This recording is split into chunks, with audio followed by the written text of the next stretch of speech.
ನಮಸ್ತೆ ಎಲ್ರಿಗೂ ಕೂಡ. ನಾವೆಲ್ಲ ಬೆನ್ನೂರಿ ಅಪಘಾತಕ್ಕೊಳಗಾದ ದಿವ್ಯಾಂಗರು ಅಂತ ನಾವು ಹೇಳ್ಕೊಳ್ತೇವೆ.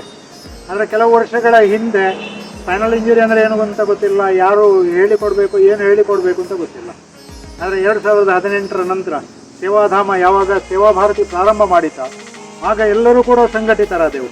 ಸಂಘಟಿತ ಶಕ್ತಿಗೆ ಇವತ್ತು ಮನ್ನಣೆ ಉಂಟು. ಆದ ಕಾರಣ ನಮ್ಮ ನೋವು ನಲಿವುಗಳ ಏನು ಸಮಾಗಮ ಆಗಬೇಕು, ಅದಕ್ಕಾಗಿ ಒಳ್ಳೆ ರಿಹ್ಯಾಬಿಟೇಷನ್ ಸೆಂಟರ್ ಬೇಕು ಅನ್ನುವಂಥ ದೃಷ್ಟಿಯಲ್ಲಿ ಸರ್ಕಾರದಿಂದ 10 ಸೆಂಟ್ಸ್ ಕೊಟ್ಟಂಥ ಜಾಗದಲ್ಲಿ ಬೇರೆ ಬೇರೆ CSR ಫಂಡ್ಗಳು ಕೊಡುಗೈ ದಾನಿಗಳಿಂದ ಒಂದು ಭವ್ಯವಾದ ದಿವ್ಯವಾದ ಒಂದು ಸೇವಾ ಮಂದಿರ ಅಂತ ಆಗ್ತದೆ. ಪುನಶ್ಚೇತನ ಕೇಂದ್ರವೇ ಅದು.